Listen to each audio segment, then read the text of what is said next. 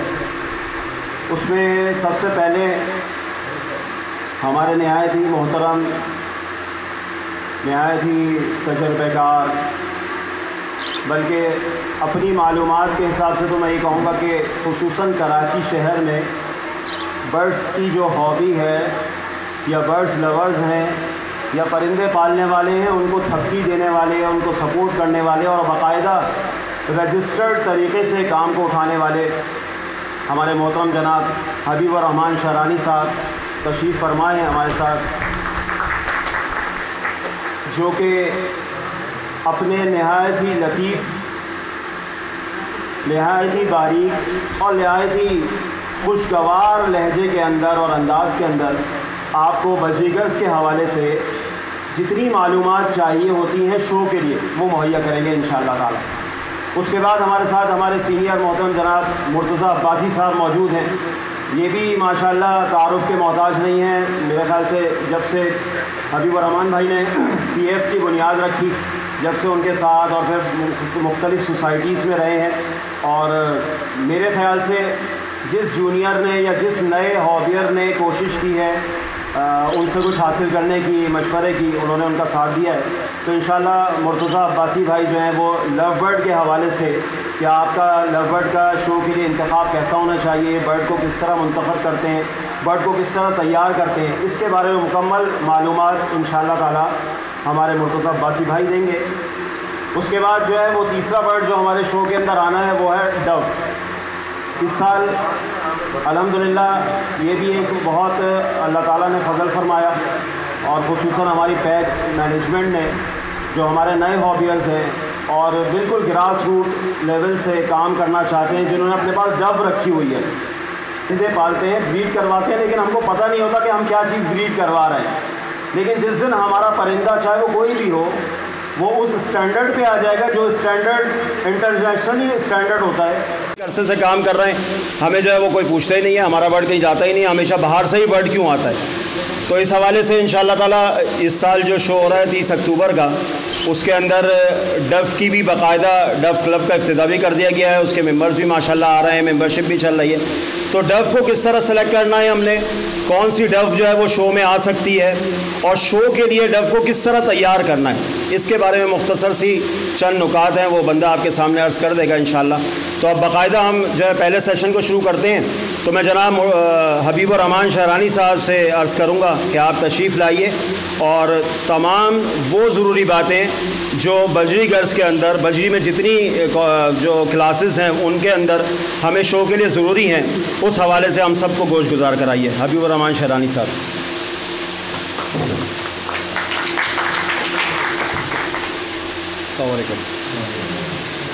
उम्मीद करता हूँ आप सब माशाल्लाह खैरियत से होंगे। सब माशाल्लाह हॉबियस्ट हैं, कराची के मुख्तलिफ़ रीजन से आप लोग आए हुए हैं। और आज का सफ़र जो मैंने तय किया, मैं साकरों से आ रहा हूँ, डॉक्टर साहब बोहारों से। इल्म की पादाश के लिए ये सफ़र हमें तय करना होता है। मुफ्ती साहब ने कहा कि हम वक्त से पहले आ गए। मेरा तो सबसे पहला जो अक़्द होता है अपने साथ, वो ये होता है कि हम हर चीज़ को टाइमली अटेम्प्ट करें। अब आप जो फैंसियर्स हैं, सबसे पहले मैं ये जानना चाहूँगा बगैर तमहीद के, हाथ खड़ा करके बता दीजिएगा आप सब में से ब्रीडर्स कौन कौन है? माशाल्लाह। आप सबके पास में से जानवर किसके पास हैं? एनिमल्स किसके पास हैं? गोट्स किसके पास हैं? डॉग्स किसके पास हैं? कैट किसके पास है? ये मैं इसलिए जानकारी ले रहा हूँ ताकि मैं आगे जब स्टेप अप करूँ मुझे समझाने में आसान हो और वो बात वहाँ तक नहीं जाए, वो बात वहाँ तक जाए जो उन्होंने कहा इंटरनेशनल स्टैंडर्ड्स हमें मीट करने हैं। मेरा सब्जेक्ट जो मेरा कोर जो है वो बाज़रिगर्स, एग्जीबिशन बाज़रिगर्स और मिनिएचर्स। जो वाइल्ड बाज़रिगर्स हैं, कराची में हमने जब कैरियर स्टार्ट किया तो द वर्ल्ड लालूखेत मार्केट जब मैंने जाना शुरू किया था अपने बचपन में, तो मुझे अच्छी तरह याद है 1986, उस वक्त वो सुपर मार्केट के पास लगती थी और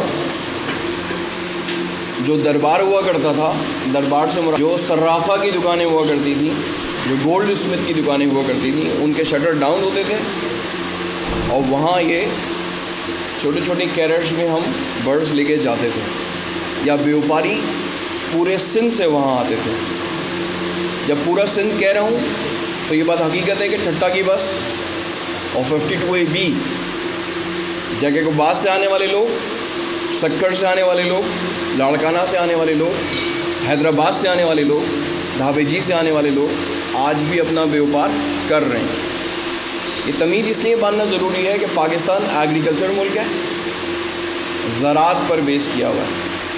70% डायरेक्टली इनडायरेक्टली तुम हम सब फार्मर्स हैं, किसान हैं हम, और हम ब्रीडर हैं। लेकिन जो आप सब ने हाथ खड़ा किया तो हम क्या हैं? ब्रीडर्स हैं। हम इनकी अफजाइश कर रहे हैं, हम इनकी नस्ल को आगे बढ़ाने की जस्तजू में हैं। हम उस इल्म की पादाश में हैं कि हम इनके बारे में, जैसे मुफ्ती साहब ने कहा, ये डव्स हैं अभी मेरे सामने, ये एगापोर्नीज़ हैं, लव बर्ड्स हैं, ये एक बाजीगर पैरट है और कुछ डेमोन्स्ट्रेशन के लिए मैंने मंगवाए हैं, वो अभी आ रहे हैं। जब तक मैं आपके साथ इस पर गुफ्तगू करूँगा। अब होता क्या है कि अगर ये पता नहीं हो कि डव किस फैमिली का है, तो ये रॉक पिजन फैमिली का है, यानी कबूतरों की फैमिली का है। अब ये जानना बहुत ज़रूरी है ये साइज़ में कैसे आ गया, इस कलर में कैसे आ गया। तो इसका मतलब इसकी जीनियात, इसकी जेनेटिक्स को समझे बग़ैर तुम और हम ये सफ़र तय नहीं कर सकते। हम बाहोश हवास उस शहर के वासी हैं जो कि इंटरनेशनल मेट्रोपॉलिटन स्टेटस रखता है पूरी दुनिया के अंदर।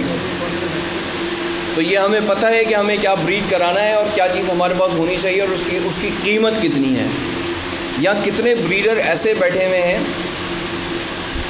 जो फिर एक बार हाथ खड़ा कर दें। फैलोस कितने ब्रीड करा रहे हैं बाज़रिगर्स में? फैलो बाज़रिगर्स। तो इसका मतलब ये हाथ खड़ा करवाने का मकसद सिर्फ इतना सा था, बाज़रिगर्स सब करा रहे हैं लेकिन फैलो 4-5 करा रहे हैं। इसी तरह क्लासेस को समझना बहुत ज़रूरी है, उसकी क्लासिफिकेशन को समझना बहुत ज़रूरी है कि फ़ैलो जब मैंने कहा FALLOW, ये रेड आइड बर्ड है, यानी लाल आँख है। इसको रेड आइज क्यों नहीं कहा मैंने? इसको एल्बिनो क्यों नहीं कहा? इसको लुटीनो क्यों नहीं कहा? इसको फ़ैलो क्यों कहा? इसको मैंने बल्कि फ़ैलो क्यों कहा, मैं अपने आप से कह रहा हूँ, ये तो सिनेमन लुटीनो है, ये तो सिनेमन एल्बिनो है, तो ये फ़ैलो कैसे हो गया? इसका मतलब ये नशिस्त इस वजह से ही रखी गई है कि हम इन चीज़ों को ट्रांसफॉर्म करें। मैं आगे चलता हूँ ताकि वक्त 15 मिनट दिए उन्होंने मुझे, और कोशिश करूँगा उससे पहले मैं वाइंड अप करूँ। क्लासेस के अंदर जिन शो क्लासेस की तरफ आप जा रहे हैं बाज़रिगर्स में, select of the show bird, train the show bird and prepare the show bird. इसके लिए बहुत ज़रूरी है आप सबको कि सबसे पहले जब PAG ने आपको शो के लिए इनवाइट किया या आपको मेंबरशिप के लिए इनवाइट किया, तो एज अ बाज़रिगर ब्रीडर आपका फ़र्ज़ बनता है कि आप शो मैनेजर साहब से, अकील साहब से एक लिस्ट ले लीजिए, उसके अंदर आपको ये पता हो कि कौन कौन से बर्ड्स किस किस क्लास में इनवाइट किए जा रहे हैं। इसका मतलब मैं कहीं गलत हूँ या मेरी बात समझ में नहीं आए या मैं गोश गुजार ना कर पाऊँ तो डॉक्टर साहब आपको तो भूल ही जाता है, या मेरा हाथ पकड़ लीजिएगा। और बाकी सबसे ये कि अगर कोई चीज़ रह जाए तो मुझे बता दीजिएगा, ठीक है। तो number one normal budgerigars. Normal budgerigars mean हर कलर के अंदर, हर कलर से मुराद ग्रीन नंबर वन। ग्रीन में दो हैं, light green, dark green. Blue, again blue के अंदर जो सीरीज़ है वो स्काई ब्लू, कोबाल्ट, माउफ और ग्रे। ये तमाम कैटेगरीज नॉर्मल में हैं, ये तमाम अलाउ करती हैं कि हम कोई भी बर्ड अपना इसमें ला सकते हैं। इसके बाद ऑपलाइन। ऑपलाइन के अंदर नॉर्मली हम क्या करते हैं कि हमारी कैटेगरीज अलाउ करती हैं कि ऑल ऑफलाइन की क्लास बना देते हैं, लेकिन ऑफलाइन के अंदर तमाम कलर्स जो मैंने आपसे पहले कहे थे तमाम होते हैं। लेकिन ब्रीडर्स का इंटेंशन ये होता है कि वो नॉर्मली मीन मैंने जो देखा वो नॉर्मल्स पे काम कर रहे होते हैं और नॉर्मल कलर्स पे काम कर रहे होते हैं। तो ऑफलाइन सिक्का राइजुल वक्त नहीं चल रहा होता, वो इन बेल्ट चल रहा होता है, ठीक है। या उसकी टेक्निकली स्पेसिफिकेशन होती हैं कि हम उसको क्यों यूज़ कर रहे हैं। तो ऑफलाइन बहुत बड़ा एवेन्यू है आपके लिए, जबकि हम उस कॉम्बिनेशन की तरफ जा रहे हैं कि पाकिस्तान का अब नाम अल्हम्दुलिल्लाह सुम्मा अल्हम्दुलिल्लाह पूरी दुनिया में एंथ्रेसाइड में आ रहा है, ब्लैक फेस में आ रहा है, ब्लैक विंग में आ रहा है, कॉम्बोज की डेफिनेशन में आ रहा है। और इस ऑफलाइन को हम इसमें मर्ज कर रहे हैं, यानी हम उससे मिलान की जो टर्म्स हैं उसको एसेट के तौर पे यूज़ कर रहे हैं और हम रेवेन्यू अर्निंग की भी बात कर रहे हैं, राइट। आगे चलता हूँ। सिनेमन बर्ड्स कौन कौन ब्रीड करा रहा है? प्योरली सिनेमन बर्ड कौन कौन ब्रीड करा रहा है? That's wonderful. Cinnamon birds breed कराने वाला शख्स या ब्रीडर स्पेशलिस्ट काउंट होता है। स्पेशलिस्ट इस तरह काउंट होता है, ये रेयर बर्ड्स के अंदर आता है सर। इसकी लाइट मार्किंग, इसकी डार्क मार्किंग, इसके ब्राउन क्विल्स, मैं समझाऊंगा कि क्विल्स होते क्या हैं, फीचर्स हैं क्या, किस चीज़ को समझ के हमने उसको सिनेमन डिटरमाइन करना है और सिनेमन बर्ड को हमने कहाँ और किस तरह यूज़ करना है। हम सिर्फ फीडर्स को बफ फीडर्स के अंदर डेफिनेशन में यूज़ करते हैं, ये बर्ड भी बहुत एलिमेंट है। इसके बाद एक क्लास आपको अलाउ कर रही है एल्बिनो।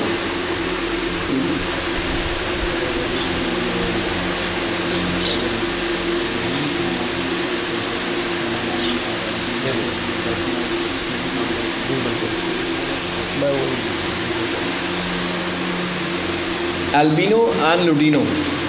एल्बिनो एंड लुटिनो के अंदर jet white red eyed, jet white red eyed, eyed EYED का टर्म यूज़ करो, नॉट आई। आपका बर्ड जेट वाइट होगा। हमारे बर्ड के अंदर शीन आ रही होती है sky blue colour, green colour, white के अंदर, तो वो एल्बिनो की क्लास का बर्ड ज़रूर होता है, लेकिन वो पेनलाइज्ड होता है। मैं आहिस्ता आहिस्ता उस पर आऊँगा कि वो पेनलाइज्ड क्यों होता है। लुटिनोस के अंदर वो कलर येलो है या क्रीम कलर है या ऑफ वाइट कलर है या डल वाइट कलर है, ठीक है, कॉम्बिनेशन इन्हीं का ही है, तो आपकी क्लास उसकी सेपरेट है। सिंगल फैक्टर स्पैंगल, मैंने अकील साहब से कहा ये क्लास स्पैंगल की होगी, that's mean all type of spangles over in this class. Pieds, all pieds, pied की हर कलर के अंदर जो भी पाइट होगा वो इसके अंदर ही ग्रुप होगा। अदर वराइटीज़ या एनी अदर क्लास या एनी अदर कलर, AOC का टर्म यूज़ होता है इंटरनेशनली। उसके अंदर जो क्लासेस यहाँ कवर हुई हैं PAG बर्जिगर शो के लिए, उसमें spangles, double factor, lace wing, golden face, Texas clear body, Easley clear body और फैलोस। और जो रेयर हैं उसके अंदर एंथ्रासाइट, ब्लैक विंग,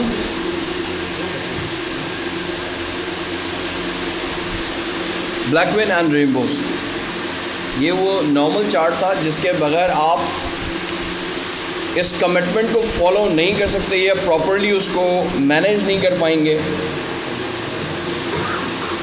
तो आपके लिए जानना बहुत ज़रूरी है कि आपकी क्लासेस हैं कौन कौन सी, और आपने डिफेंडिंग पोजीशन में जाना उस शो में क्यों है, आप किस क्लास को कम्पीट कर रहे हैं। एक बात बहुत ज़रूरी है, ये जो मैंने आपको सारी ग्रुपिंग बताई, ये ऑलमोस्ट एगापोर्नीस यानी लवबर्ड्स के अंदर भी कैटेगराइज होती है और डफ के अंदर भी अप्लाई होती है। लेकिन डफ के अंदर जो कलर्स हैं वो white, silver, white, brown, red, अमूमन रेड टर्म यूज़ होता है, इसके अंदर कैटेगराइज हो जाता है, राइट।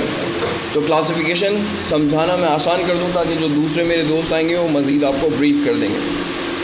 यहाँ तक बात क्लियर है? आगे चलो। मेरे सामने बर्ड्स आ गए ताकि मैं आपको उस अंदाज में बताने की कोशिश करूं कि व्हाट काइंड ऑफ बर्ड जज मीन टू सी, यानी वो चाहता है कि मेरे सामने कैसा बर्ड आए। तो वो याद रखिए वो कंप्लीट बर्ड होना चाहिए। The word complete bird. Complete bird क्या होता है? आप में से कोई बताएगा कोई कंप्लीट बर्ड क्या होता है डॉक्टर साहब के अलावा? Complete bird what kind of marks क्या होते हैं वो? Very good. और टेल और फॉर सिटिंग स्टाइल। ये जो फॉर सिटिंग स्टाइल वर्ड है ना, इसको अगर हम मीन कवर करें तो द स्टाइलिश बर्ड। कौन सा bird? The stylish bird. The stylish bird mean उस दिन इस केज के अंदर वो बर्ड अपना स्टांस शो करे। क्या शो करे? स्टांस मीन अपना आप शो करे और एक स्टाइल के साथ वो बर्ड पिक कर लिया जाएगा और वो वर्ल्ड स्टैंडर्ड में, WBO स्टैंडर्ड में वो स्टाइलिश बर्ड ये रहा। आइडियल बर्जिकर्स में वो बर्ड ये रहा। आइडियल सिचुएशन में इज दिस, और उसको कवर करने के लिए वो बर्ड ये रहे, राइट। आइडियल बर्ड या स्टाइलिश बर्ड या इंस्टांस बर्ड वो ये है। WBO की वेबसाइट पे जाएं या बर्जिकर सोसाइटी UK पे जाइए, ये आपको बर्ड वहाँ मिल जाएगा। दैट्स मीन कि आज से आपके रूम के अंदर जो बर्ड की तस्वीर लगी हुई होनी चाहिए ना, दरवाजे में इन होने से पहले, वो सबसे पहले मैं रिकमेंड करूँगा कि वो ये तस्वीर होनी चाहिए, ताकि आपके दिमाग में हर वक्त ये चीज़ रहे कि what kind of object I have to achieve, right. ये अचीवमेंट हमने मिनिएचर में भी यूज़ करनी है। ये वर्ड जो मैं मिनिएचर यूज़ कर रहा हूँ, ये वाइल्ड बर्जिकर से छोटा बर्ड होता है। इंटरनेशनली इसकी बहुत डिमांड है और UK में ये इसकी क्लास द मोस्ट रेयर और मोस्ट स्पेशलिस्ट क्लास के अंदर डिवीज़न होता है। ये छोटा सा बर्ड होता बर्जिकर ही है। ये भी छोटा, ये वाइल्ड कैटेगरी के अंदर है और मेरे पास कोई ऐसा है नहीं। और बाकी जो वाइल्ड बर्जिकर्स होते हैं वो हमारे वाइल्ड बर्जिकर मीन वाइल्ड साइज़, जिसको हम नॉर्मल बोलते हैं मार्केट में, तो नॉर्मल बोलते हैं। और ये एग्जीबिशन साइज़ है, कॉमन, द वर्ड कॉमन जो यूज़ होता है। ये बर्ड जो आप देख रहे हैं शोकेज में, ये मिनिएचर ब्लैकविंग है। इसको गौर से देख लीजिए, मिनिएचर ब्लैकविंग। कंप्लीट नहीं है क्योंकि शो प्रिपरेशन की बात हो रही, तो मैं समझा रहा हूँ कि बर्ड होना कैसा चाहिए। बर्ड शो के स्टैंडर्ड यही होगा, इंटरनेशनली यही होगा। हर ब्रीडर के पास ये केज होना चाहिए। माइनस प्लस बेहतर है कि एक केज हम ले ही लें तो बहुत आसानी हो जाती है। तो स्टैंडर्ड केज ये है। अगेन ये स्टैंडर्ड केज है और ये कैरियर केजेस हैं। कैरियर केजेस मीन जिसमें आप उनको ट्रांसपोर्ट करना चाहते हैं या आप उनको कहीं लेके जाना चाहते हैं, तो वो ये केजेस हैं, राइट। ये हम यूज़ करते हैं, मैं इसको रेकमेंड नहीं करता क्योंकि इसके अंदर बर्ड अपनी टेल्स, अपने विंग्स, अपने नेल्स, अपनी आइस, अपनी आईब्रोज, अपनी नोज़, अपने नॉस्ट्रल को डैमेज कर सकता है और सर्टेनली ये डैमेज होते हैं। जब हम शोज़ की हिस्ट्री उठाते हैं last from the 17 years, Pakistan की बात कर रहा हूँ, मैंने कई ऐसे बर्ड्स जो कि वर्ल्ड स्टैंडर्ड के शो बेंच पे बेस्ट इन शो के लिए जाएंगे, like this sky blue over here, जैसे ये स्काई ब्लू की मैं बात कर रहा हूँ, तो उसमें होता क्या है, वो रास्ते में 2 घंटे पहले या 1 घंटे पहले या 15 मिनट पहले मैंने उसकी प्रिंसिपल टेल और प्राइमरी टेल को ड्रॉप होते हुए देखा। आज हम यही टेक्निक सीखने के लिए यहाँ पर आए। ऐसा क्या काम करना है, ऐसा कौन सा जुल्म नहीं करना खुदा न खास्ता जिसकी वजह से तुम उन चीज़ों को डैमेज कॉज करो। और उसमें भी क्या करता है वो जज फिर आपको रेकमेंड करता है, शो मैनेजर आपको रेकमेंड करेंगे इस टेल को इस बॉक्स के अंदर डाल दो। लेकिन आई एविडेंट अगर शो मैनेजर उस दिन नहीं हुए तुम्हारे उस टेल के इस केज में गिरने के, तो nobody can allow you and your bird will go out or remove from the show bench। सिर्फ किस वजह से तुम शहादत देते रहोगे, अजीम तुमने देखा था वो उस वक्त गाड़ी में निकल गई थी, अजीम तुमने देखा था जब मैं घर से ला रहा था वो हाथ में आ गई थी, जाफ़र तुम याद है तुम्हें, यार तुम नहीं तो वो मेरी साइड की फ़्लाइट खींच दी थी। नहीं, आपने हमने इन चीज़ों को आज सीख कर जाना है। बाकी चीज़ें तो आप जानते हैं, मुझे पूरी उम्मीद है। मैं इसलिए उन चीज़ों पे अहाता करूँगा जो आपके कैरियर का, आपके चैम्पियन होने का, हर शख्स ना यहाँ पर जो बैठा हुआ है, जो ब्रीडर है, वो हर शख्स चैम्पियन है। ये आज मेरी बात आप नोट कर लें। अपने आप को अंडर एस्टिमेट मत कीजिए। आप इल्म में छोटे हो तो नहीं कीजिए, आप अमल में छोटे हो तो नहीं कीजिए, आप उम्र में छोटे हो तो नहीं कीजिए। वो हुफाज जो आज यहाँ क़िरत करके गया ना, वो दिल गरमा गया। वो साहबजादे थे, आपने क़िरत के अंदर आवाज़ के अंदर एक तमा देखी होगी, वो जस्तजू अगर होगी ना आपके अंदर, तो फिर आप सब कुछ कर सकते हैं। तो हम सब ने अपने अपने तौर इस प्रियम्बल और इस ओथ को लेना है कि we have to commit. Number 1, we have to commit. Commit mean इस चीज़ को मान लें कि मैंने शो में compete करना, जाना है। जीतने की बात नहीं कर रहा मैं, शो में जाना है। और जाना किस तरह है कि आपकी एलिमेंट्री एजुकेशन पूरी हो, कि आपका बर्ड्स कंप्लीट किस सेंस में होगा। मैंने आपको आइडियल दिखा दिया और मैंने बहुत केयरली आपको पॉइंट बता दी कि आपने कैरर ये यूज़ नहीं करने, आपने वुडन बॉक्सेस यूज़ करने। कौन से बॉक्सेस यूज़ करने? वुडन पैक, और ऊपर से जाली लगा लीजिए। और उसके अंदर आप चाहें तो ये टफ बोलते हैं कि नीचे पेपर रख लीजिए, नीचे बिरादा डाल दीजिए, नीचे कोई फ़र्श डाल दीजिए, नीचे अपना जो दाना होता है हमारा उसका यानी फ्लॉक डाल दीजिए, कुछ भी डाल दीजिए। लेकिन आपका बॉक्स कैसा हो, सेम इज़ लाइक दिस, लेकिन वो पैक होना चाहिए, राइट। और बहुत ख्याल करना है कि जब आप आज के दिन का टेम्परेचर कितना है, मुझे बताइए आप में से कोई, आज के दिन का टेम्परेचर कितना है जी? 31। जिस दिन शो होना है उस दिन टेम्परेचर कितना होगा? ये मैं बहुत बुनियादी सवाल पूछ रहा हूँ और ये आप लोगों की ट्रेनिंग का पार्ट है। ये मैं आज का टेम्परेचर पूछ रहा हूँ, तो आप में से किसने बताया 31? जो नेक्स्ट फ्राइडे आ रहा है उसका टेम्परेचर कितना होगा? बिटवीन 25 to 30 और क्लाउडी सीज़न होगा। आज हमारे पास क्या है? सूरज है। और जो अगला फ्राइडे आ रहा है वो क्या होगा मैं आपको बता रहा हूँ, क्योंकि मेरी आँख तो है। मैं बर्ड की प्रिपरेशन नहीं कर रहा, मैं उस एनवायरनमेंट की प्रिपरेशन भी करूँगा कि किस माहौल में, किस मौसम में, कितने टेम्परेचर में मैंने बर्ड को एसी के रूम से निकाल के लेकर आना है, या मैंने छत से लेकर आना है, या मैंने इस कमरे से लेकर जाना है। बहुत ज़रूरी है। और फिर मैं उसको ट्रांसपोर्ट के लिए तैयार करूँ। 1 हफ़्ते पहले इसकी ड्रिल इस तरह कीजिए कि उसको लेकर प्रोसेस करें और उसको डालना सिखाएं। 15 मिनट के लिए, 20 मिनट के लिए, सही है। तो आपको ये जो महीने का गैप आएगा इसके अंदर आपने तमाम लॉजिस्टिक ट्रेनिंग करनी है, क्लियर है। आपने हैंडलिंग ऑफ बर्ड को देखना है कि आपने बर्ड को पकड़ना कैसे। हम में से मेजॉरिटी ऑफ दोस्त क्या करते हैं, एक दोस्त को पकड़ते हैं और कहते हैं आज तुम आ जाओ, आज शो है और सारे बर्ड तुम निकालो। और ऐसा ही होता है, 87% ऐसा होता है। लेकिन मैंने आज तक ऐसा नहीं किया। डॉक्टर साहब बैठे हैं, मैंने आज तक इनको ऐसे नहीं देखा, खुद ही जाते ही हैं। खुर्रम आ गए हैं, मैंने कभी नहीं देखा कि इन्होंने किसी को एक्स को प्रॉक्सी दी हो। प्रॉक्सी मीन मैं किसी को पास ऑन कर रहा हूँ, यार लेकर आ जाओ, मैं शो बेंच में हूँ, आप मेरे बर्ड्स लेकर आ जाओ। होगा वही जो मैंने आपसे कहा, आपका जो चैम्पियन बर्ड था वो लूज़ कर जाएगा, या आते आते इसमें से कोई एक वीक हो जाएगा, वो अपना पोस्चर चेंज कर देगा। पोस्चर मीन ये वो बैठा हुआ ऐसे है कि मुझे बता रहा है I am not in mood, खामा में मुझे यहाँ लेकर आ गए हो, I am not prepare for the show, I am not prepare for train, I am not prepare for a show task. No I am not. वो डव मुझसे ये कह रहे हैं बर्ड आपसे बातें करें, आप बर्ड से बातें करें। आप अशरफुल मखलूक़ात में से, आप में इंसान बाहैसियत इंसान तो हैं और फिर अल्लाह ताला ने मुअल्लक़ मुसलमान करार दे दिया। तो यकीन जानिए, इनको सलाम कीजिए, इनसे बातें कीजिए, हर चीज़ सुनते हैं, ये सुन रहे हैं बिल्कुल। इनके तमाम जो ख्वास आपके पास हैं वो इनके पास हैं। जितने पैगम्बरान आए उन्होंने मुखातिब हुए, तो हज़रत सुलेमान को ले लें, हज़रत दाऊद को ले लें।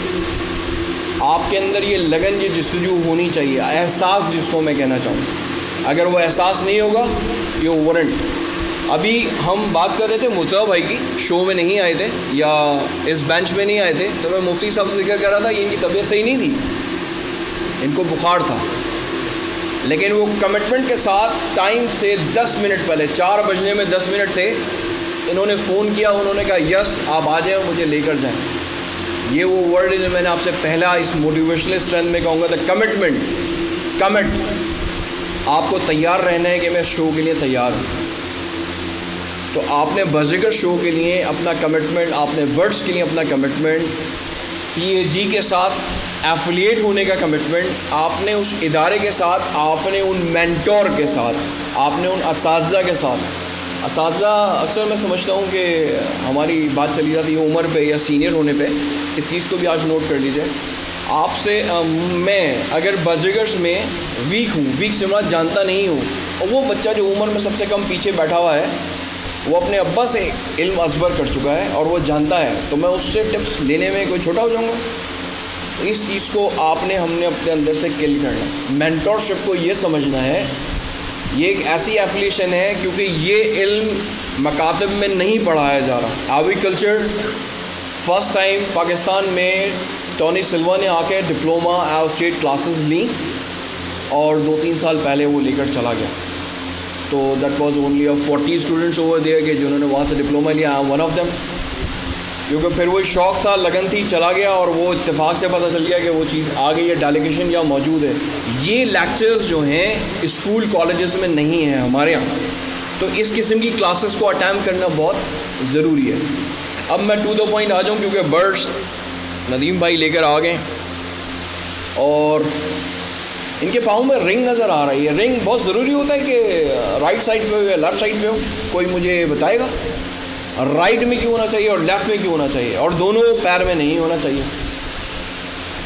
मैं अपने सब्जेक्ट में हूँ, लेकिन मैं आपसे पूछ रहा हूँ और मैं जज भी हूँ, इसलिए पूछ रहा हूँ कि आपका रिंग, लेग रिंग पूरी दुनिया सुन रही है तो जाना चाहिए, और बात है तो दूर तक जानी चाहिए। राइट लेग में क्यों हो, लेफ़्ट लेग में क्यों हो, और हो तो क्यों हो और नहीं हो, और अगर बैंडेड रिंग नहीं है तो कौन सा रिंग हो? और मुझे आप में से ही जवाब चाहिए, तब मैं आगे चलूँगा। और कोई हुज्जत अपने आप को ये महसूस करें जो मैं जानता हूँ, जब तक आप मुझे देंगे नहीं तो मैं आपको दे नहीं सकता। ये चीज़ें बुक्स में नहीं लिखी जो मैं आपको बता रहा हूँ। ये वो एक फ़ॉरेन जज आता है, वो इजिप्ट से आए, वो UK से आए, वो USA से आए, वो UK या बांग्लादेश से आए, वो फ़िलिपीन से आए, वो जज कहीं से भी आ सकता है, लेकिन वो होगा तो तुम्हारे हमारे जैसा। लेकिन उसको जो सुपीरियरिटी है या तो इल्म की है, या उसको स्टैंडर्ड्स पता है, या उसको प्रैक्टिस पता है। ये सारी की सारी जो आज हम ट्रेनिंग में बात कर रहे हैं और जो जितने दोस्त अब आप मेरी करेंगे, इससे प्रैक्टिस की बात कर रहे हैं। तो हमें रिंग डालना तो सिखा दिया। मेरा सवाल ये है, हम वो रिंग लेफ़्ट पाँव में क्यों पहनाते हैं, राइट में क्यों पहनाते हैं? नहीं पहनाते हैं तो क्यों नहीं पहनाते हैं? और अगर स्प्लिट रिंग यूज़ करते हैं, स्प्लिट रिंग वो होता है जो कि ओपन हो जाता है, खुल जाता है। कोई एक शख्स मुझे जवाब दे। सारम साहब कहाँ बैठे हैं? लवबर्ड्स में बता दें ऐसा क्यों होता है। पकड़ लिया मैंने आपको, नहीं पता। लेकिन एक जवाब ये है, नहीं पता। और ये वो बेबाक अप्रोच है कि मुझे बताएं कि नहीं पता तो मैं शायद कुछ और करूँगा या मैं इनसे मुखातिब हो जाऊँगा, क्योंकि शो मैनेजर ये रहे। आपका जो मेन ट्रेनर है ना मेरे बाद आज के, till that show execute, till that show held, till that judge has come over here in Pakistan, he is the leader. Mister Akilur Rahman की बात करें। अब यहाँ किसी ने हाथ खड़ा किया था मुझे बताने के लिए। हाँ बेटा बताओ। चलो गुड, इट्स वेरी गुड। कुछ और? It's very class. कुछ और?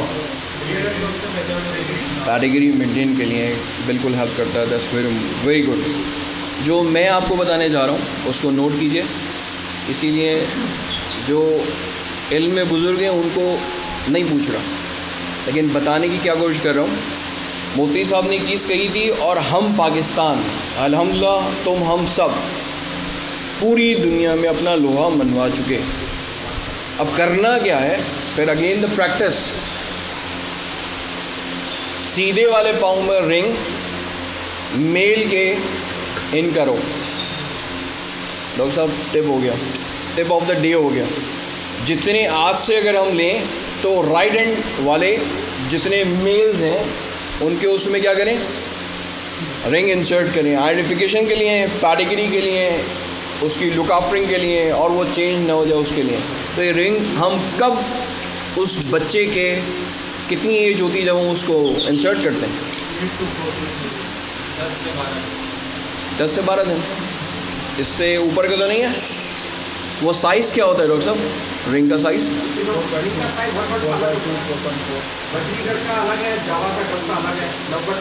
बता दें। ये स्पेसिफिकेशन इसलिए नोट कर रहा हूँ, या मैं डॉक्टर साहब से कहलवा रहा हूँ, ये आपने इन चीज़ों को अंडरस्टैंड करना है। इसीलिए मैंने वर्ड एक यूज़ किया था स्प्लिट। स्प्लिट मीन आपने रिंग इनकर कर दिया, उसका लेग जो है ना वो काफ़ी, उसकी एनाटॉमी जो है ना, उसकी जो हेल्थ है वो काफ़ी एडवांस है। तो कभी कभार क्या करना पड़ता है, हमें काटना पड़ता है। अगेन वो काटने से पहले किसको बता दो? अगर शो ड्यूरेशन में किसको बता दो? शो मैनेजर को बोल के इसके सामने इसी से जाके बोलो इसको काट दो, तो उसमें वो अलाउ कर देगा आपको स्प्लिट रिंग। मेरी बात याद रहेगी। एक दूसरा, लेफ्ट रिंग जितनी फीमेल्स हैं आइंदा के लिए, यानी जो हम ब्रीड कराएंगे, जो बच्चे आएंगे वो लेफ्ट रिंग में उनको पहना दें। और ये मैं इसलिए कह रहा हूँ इंटरनेशनल स्टैंडर्ड के मुताबिक आपके बर्ड को जो ट्रेस और ट्रैक किया जाता है स्पेशली यूरोप में, वो स्टैंडर्ड यही है जो मैं आपको बता रहा हूँ। और अभी तक हम क्या कर रहे थे, हमें खुद नहीं पता था, हमें बस पाँव में रिंग को चढ़ाना बताया था। वो रिंग जो कि साइजिंग में था या नहीं था, जो डॉक्टर साहब ने बताया।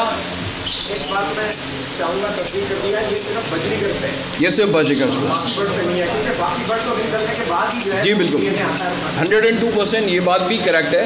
ये सारे के सारे चैलेंजेस जो हैं ये बजरीगर्स के लिए हैं। और ये मैं इसलिए आपको बता रहा हूँ कि जब हमने वर्ल्ड प्रैक्टिस को फॉलो करना है, जब मैं किसी बेल्जियम के बर्ड की पैडिग्री मांगता हूँ तो विदिन 2 मिनट्स आती है। कितने मिनट्स आती है? Within 2 minutes. यूरोप के अंदर तो मैंने जितनी ऑर्गेनाइजेशन से, मुफ्ती साहब जब मैंने अप्रोच किया खुरम भाई, मैं उनके प्रेसिडेंट्स को अगर लिखता हूँ, उनके जनरल सेक्रेटरीज़ को अगर एक राइटअप करता हूँ, एक लाइन लिखता हूँ, तो दूसरे जिस दिन लिखता हूँ उसके 12 घंटे के अंदर वो जवाब दे देते हैं। हमारे यहाँ तुम्हारे यहाँ क्या होता है, हम किसी को बर्ड जब सेल करते हैं या बर्ड किसी के साथ शेयर करते हैं, या किसी को हम ये बताते हैं कि मेरा बर्ड है और ये पैडिग्री लाइन यानी पैडिग्री फर्स्ट इंस्टांस में ये डैनियल का ब्रीड का है, ये यूएस ब्रीड का है, ये यूके ब्रीड का है, ये बेल्जियम का है, ये डेनमार्क का है, ये कहाँ का है, तो हम सारे के सारे पेरेंटल डिस्कस करते हैं। क्या डिस्कस करते हैं? उसकी पैडिग्री डिस्कस नहीं करते। तो आपके पास पैडिग्री बॉक्स होना चाहिए, पैडिग्री चार्ट्स होने चाहिए। और जिससे भी आप बर्ड ले रहे हैं, अगेन के बर्ड सेल कब होंगे, जो मुफ्ती साहब ने शुरू में कहा, वो बर्ड सेल तब होंगे जब हम प्रैक्टिस को फॉलो करेंगे, इंटरनेशनल प्रैक्टिस को। तो बजरीगर्स में जो चीज़ टिप्स थे मैंने आपको लॉजिस्टिक पॉइंट ऑफ व्यू से तमाम चीज़ें बता दी। आगे चलता हूँ, ये ऐसा ले लेते हैं, क्वेश्चन ले लेंगे क्योंकि हलीम साहब आ गए और मैं वही Q&A सेशन है हमारा, तो वो वहाँ अटैम्प्ट कर लेंगे। राइट जी, आपने शो लिमिट के लिए बहुत अच्छे क्वेश्चन है, इस पर अटैम्प्ट ले लीजिए। हम अपने शोज़ PAG की उस पर या पाकिस्तान वाइड जब हम शोज़ की बात करते हैं, वो केज बर्ड सोसाइटी हो, बाजीगर सोसाइटी हो, पाकिस्तान एसोसिएशन ऑफ बाजीगर्स हो, या whomever the organization who's conducting the shows in Pakistan, who must have followed the standard of the WBO. World budgerigar organization के स्टैंडर्ड फॉलो किए जाते हैं, तो you have on website access over there, वहाँ specification जाके देखो, उनको हमने लाजमी फॉलो करना है, यानी वो मैंडेटरी है। मैंडेटरी मीन जज आ रहा है इजिप्ट से, वो अपने इजिप्शियन स्टैंडर्ड लेकर आएगा, वो WBO रजिस्टर्ड ऑर्गेनाइजेशन नहीं है, लेकिन तुम्हें हमें जिस फेम ऑफ हॉल में काम कर रहे हैं और जिस स्टैंडर्ड के लिए काम कर रहे हैं वो वर्ल्ड बाज़ेगर ऑर्गेनाइजेशन और वर्ल्ड बाज़ेगर स्टैंडर्ड, इसका मतलब उसको UK भी फॉलो कर रहे हैं, उसको 58 कंट्रीज़ फॉलो कर रहे हैं, तो we have to follow the practice. यहाँ तक बात क्लियर है? तो you got it my answer, वहाँ से जाके ले लोगे। और रिंग्स के कलर्स भी वहाँ पर होते हैं, हर चीज़ होती है, कहीं समझ में नहीं आया तो तुम मुझे डायरेक्टली इनडायरेक्टली ये सब बैठे हैं माशाल्लाह टाइम कर सकते हो। अब मैं आ गया राइटली और विद मिनिमम टाइम, ठीक है, क्योंकि मुझे इसमें थोड़ा सा मैं टाइम जो लिया वो किसी वजह से लिया। इसमें लाइट ग्रीन ऑफलाइन, इसको आप चाहेंगे तो कोशिश तो मैं नहीं करूँगा कि इस केज को ट्रैवल करूँ या आगे यानी किसी को जाके दूँ, तो आप क्या करेंगे, जो मेरी बात होगी ना उसको नोट कर लेंगे, उसके बाद जब क्वेश्चन आंसर सेशन होगा, जब आप करीब आएंगे तो इसको करीब से देख लेंगे, या जो वीडियो है उसमें जब कवर हो जाएगा तो आप उसको वहाँ देख लेंगे।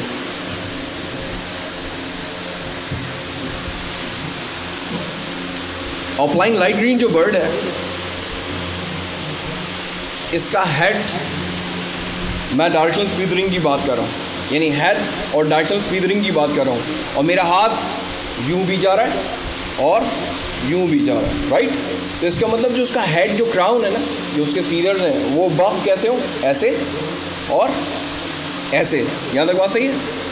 इस बर्ड के अंदर वो तमाम फीचर्स मुझे नज़र आ रहे हैं, जिसके अंदर उसकी आइज़ के ऊपर भी उसका क्राउन मौजूद है। तो सबसे पहला जो बर्ड जब देखा जाता है इस शो बेंच में, ठीक है, कि अगर जज आता है आपके बर्ड को इंस्टांस में, वो ऐसे ही बैठे हुए दिखेगा, राइट। यहाँ तक बात सही है? इसी पोस्चर में आपका बर्ड वहाँ पे होना चाहिए। नंबर 2, जो दूसरा बर्ड है वो कंपैरेटिव मैंने इसलिए बिठाया है कि आप साइज़ में भी देख रहे हैं थोड़ा कम है, और जो हेड, जो स्कल, जो उसके डायरेक्शनल फीदर्स हैं वो उसमें ज़्यादा हैं, इसमें कम है। यहाँ तक बात सही है? नैप्स एरिया कहलाता है ये गुद्दी के पीछे वाला हिस्सा, यानी नैप्स। इसमें क्या होता है, इसके ज़्यादा स्पॉट्स नज़र आ रहे हैं, इसके कम हैं, कम होने चाहिए। ऑफलाइन बर्ड की बात हो रही है, स्पॉट्स दोनों में ही हैवी हैं, लेकिन वो जाहिर सी बात है लाइन एंड लेंथ में एक्सपोजर बर्ड है, द ट्रू एग्जीबिशन बर्ड है, तो वो बर्ड इसी शेप में नज़र आएगा, लेकिन 6 इवन स्पॉट्स नज़र आने चाहिए। राइट फ्रॉम राइट 3, लेफ़्ट 3, ज़्यादा हो तो शो मैनेजर एग्जाम कर सकता है या नहीं, या वो आपको गाइड कर देगा, या हो सकता है कि वो टीज़र यूज़ करेगा। टीज़र दीजिएगा प्लीज़। या आप ये यूज़ करेंगे, या आप ये टीज़र यूज़ करेंगे, या ये टीज़र यूज़ करेंगे, राइट। और इंटेलिजेंटली यूज़ करेंगे, ऐसा नहीं हो एट द 11th आवर या फॉर द मोस्ट आपका बर्ड शो बेंच पे जा रहा है और उससे पहले आपने 2 क्लिप कर दिए, तो दैट्स मीन कि आपके वो 5 मार्क्स जो हैं उसमें से आपके मार्क्स डाइल्यूट हो जाएंगे, जबकि आपका बर्ड प्रिपेयर्ड था, राइट। इसके बाद में आ रहा हूँ इसकी विंग मार्किंग पे। इसके विंग्स देखिए थोड़ा सा इंटरसेप्ट करें, ये इंटरसेप्ट नहीं होने चाहिए, ये इंटरसेप्ट नहीं होने चाहिए। इंटरसेप्ट मीन क्रॉस फ्लाइट नहीं होनी चाहिए। यहाँ तक बात सही है? जबकि इस बर्ड में इंटरसेप्ट नहीं कर रही, जबकि छोटा साइज में है लेकिन इंटरसेप्ट नहीं कर रहे, राइट। दूसरी चीज़, इस बर्ड की अगर आप टेल देखिए तो ये थोड़ा सा नहीं, लॉन्ग टेल है, और लॉन्ग टेल का एक्सपोजर WBO स्टैंडर्ड में नहीं है। और फिलवक्त मैं प्रैक्टिस और शो प्रिपरेशन की बात कर रहा हूँ, ट्रेनिंग की बात कर रहा हूँ, तो मैं ये भी नहीं कह सकता कि इसको रिटेन करना है। तो मैं स्टॉप करूँगा इस चीज़ पे कि आपकी टेल बैलेंस होनी चाहिए और लॉन्ग टेल नहीं होनी चाहिए। जो body of the size bird होता है उसका हाफ उसकी टेल होनी चाहिए। आसान सा फॉर्मूला और आसान सा सलूशन। यहाँ तक बात सही है? इसके बाद मैं आ रहा हूँ बॉडी कलर पर। बॉडी कलर इंटेंसिटी में अगर बैक साइड वाला बर्ड आप देखें तो उसके अंदर लाइटनेस ज़्यादा है, दोनों के दोनों ग्रे ग्रीन में हैं, दोनों के स्पॉट्स आप दे सकते हैं, लेकिन जो बॉडी कलर है वो इंस्टांस और इंटेंसिटी बोलते हैं डार्कर साइड पे। वो ये बर्ड है, तो वो जज किस बर्ड को उठाएगा? इसको उठाएगा, राइट। फिर एक चीज़ जो मैं आपको दिखाने की कोशिश करना चाहता हूँ, वो शायद अभी आप लोग देखें, फिर मैं उस तरफ कर दूँगा केजेस को। इसके फीदर्स देखिए कि बॉडी के साथ उसके लेग्स पे आ रहे हैं, इसको स्कर्ट फीदर्स बोलते हैं। ये स्टाइलिश बर्ड जो हमने बात की थी, इंस्टांस की हमने बात की थी, तो वो उसका इंस्टांस और उसके स्टाइलिशनेस के अंदर ये कर्व्स जो हैं, जो उसके स्कर्ट्स जो हैं, ये उसकी खूबसूरती को बढ़ाते हैं, जिस वजह से जज ऑटोमेटिकली उस बर्ड की तरफ अट्रैक्ट होता है और चाहता है कि ये बर्ड तो खुद ही बोल रहा है, ये तो अपील कर रहा है, तो इसको उठाया जाए। वो इसके स्कर्ट फीदर्स होते हैं, राइट। नेल्स जो हैं, नेल्स बहुत ज़्यादा बड़े हुए नहीं होने चाहिए, या नेल्स कटे हुए नहीं होने चाहिए, या ऐसा नहीं हो कि नेल है ही नहीं, तो वो फॉल्ट में आएगा और आपका शो मैनेजर ही आपको बता देगा कि ये बर्ड बेंच से आउट क्यों हो गया, राइट। यहाँ तक बात सही है। इसके अलावा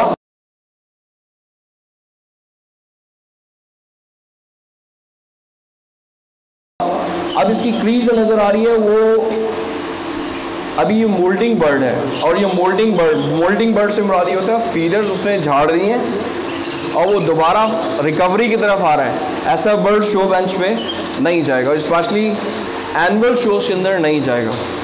डोमेस्टिक शोज़ में जा सकता है, शो मैनेजर अलाउ कर सकता है, लेकिन अगर ये बर्ड एनुअल शोज़ के अंदर टॉप ग्रेडिंग के अंदर नहीं जा सकता, यानी कंप्लीट नहीं करेगा, ऑटोमेटिकली वो किसी न किसी बात पर नहीं, इसी बात पर उसको नीचे भेज दिया जाएगा, राइट। मैं आगे चलता हूँ। इनकी फ्लाइट्स में आप ये थोड़ा सा एब्सेंस वाइट कलर देख रहे हैं, वाइट से मेरी मुराद body dilute colour. Flights outline की थ्रू आउट ऑलिव ग्रीन में, ग्रीन में शार्प ब्लैक आनी चाहिए।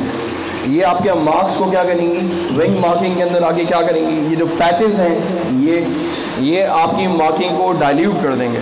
जज आपको बताया कि नहीं, आपका बर्ड बहुत खूबसूरत है, वही वाली बात, जैसे जैसे इंटरनेशनल स्टैंडर्ड अपनी क्लास को कंप्लीट करके जा रहा होगा, ऐसे उसकी मार्किंग के अंदर, जो अपीयरेंस के अंदर, जो स्टाइल के अंदर जो बर्ड नज़र आ रहा होगा, वो चीज़ शो बेंच पे आ जाएगी। मेरी बात समझ रहे हैं आप?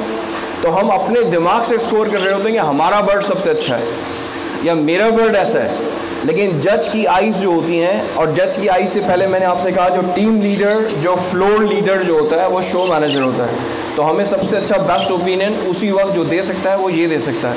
लेकिन अगर शो मैनेजर शो डे के अंदर का ओपिनियन देता है तो सबसे बड़ा कब्जन उसी के ऊपर लग जाता है, तुमने तो कहा था आएगा ही नहीं इसलिए नहीं आया। तो उसके साथ हमेशा बात करते हुए इस चीज़ का रेजिस्टेंस रखें, इतनी चीज़ की बैलेंस रखें, इतना उसको कबूल करें कि वो जो कह रहा है वो सच कह रहा है। और अगर इस सच को आपने शो बेंच पे कबूल नहीं किया तो फिर कॉन्फ्लिक्ट्स पैदा होते हैं। वो जजिंग एंड पे भी होते हैं, शो मैनेजर्स एंड पे भी होते हैं, शो टीम एंड पे भी होते हैं। ये नहीं होने चाहिए। आपको शो टीम जो आज आपकी अनाउंस हो गई, यू हैव टू ट्रस्ट कि ये जो भी कह रहे हैं और जो इन्होंने डिसीजन लिया है वो बिल्कुल सही है, और जो जज ने डिसीजन लिया है वो भी बिल्कुल सही है। मेरी बात समझ रहे हैं? इवन आपका जज इस बर्ड को स्काई ब्लू बोल दे, वैसे तो नहीं बोलेगा, लेकिन लाइट ग्रीन को ग्रे ग्रीन कह सकते हैं, ग्रे ग्रीन को लाइट ग्रीन स्कोर कर सकता है। गलती हो सकती है, उस एंड से निकल गई, अब जज एंड पे, तो जज का जो भी डिसीजन होता है वो फाइनल डिसीजन होता है। मेरा कहने का मकसद ये है। तो कभी भी आपने जज को चैलेंज नहीं करना। यहाँ तक बात सही है? मेरे ख्याल में मेरी प्रेजेंटेशन का एंड पार्ट ये है, और कंप्लीटनेस ऑफ बर्ड्स में यही चीज़ डव पर भी जाएगी, डव की हर कैटेगरी पे, और आगापॉर्निस में भी जाएगी, यानी लव बर्ड्स में। होप के अगर आप कोई क्वेश्चन हो तो सेशन में कर लीजिएगा, आई विल गिव आंसर। इनका क्वेश्चन ये है, एक प्राइमरी टेल होती है, primary mean a primary tail feather, long feather, single लंबा सा, उसके साथ दो होते हैं ऐसे, राइट। तो अगर टेल शॉर्ट होगी, टेल शॉर्ट, एक टेल शॉर्ट ये होती है कि उसकी दुम ही छोटी है, एक की दुम बड़ी है, तो ये तो हो गया फॉल्ट। अगर उसके फीदर्स नहीं है तो वो मार्किंग कटेगी, अदरवाइज वो बर्ड आउट नहीं होगा शो बेंच से। किसी न किसी कैटेगरी में आ जाएगा, टॉप 13 में आ जाएगा, टॉप 10 में आ जाएगा, टॉप 3 में आ जाएगा, लेकिन वो डिफ़ॉल्ट में नहीं होगा, राइट। लेकिन होने चाहिए कंप्लीटनेस। अगर बर्ड की कंप्लीटनेस फीदर्स में, और फ्लाइट जो होती है ना, फ्लाइट मीन बाजू के पर दोनों तरफ के 7 एटलीस्ट होने चाहिए, एटलीस्ट, जस्ट मीन अ कंप्लीटनेस। इसी तरह टेल के अंदर अगर फीदर्स कोई कम होंगे तो वो शॉर्टलिस्ट हो जाएगा। मास क्लियर होनी चाहिए। मास वंस अगेन क्लियर बता दूं, from head to spots, everything clear. और स्पॉट्स मैंने बता दिया, इस किस्म का नेकलेस, ये नेकलेस कहलाता है। ये नेकलेस ओके है, रादर देन आप इससे प्लकिंग ज़्यादा कर दें या बड़े स्पॉट्स को छोड़ दें और छोटे रह जाएं, तो आपका बर्ड का जो अपीयरेंस है वो बिगड़ जाएगा। मेरी बात समझ रहे हैं? तो आपकी बर्ड की अपीयरेंस काउंटेबल है, आपका इंस्टांस काउंटेबल है। बर्ड अभी तक देखिए उसी कंडीशन में माशाल्लाह वो बैठा हुआ है, दैट्स मीन ये स्टेबिलिटी हमें उस दिन चाहिए और ये प्रैक्टिस से आती है।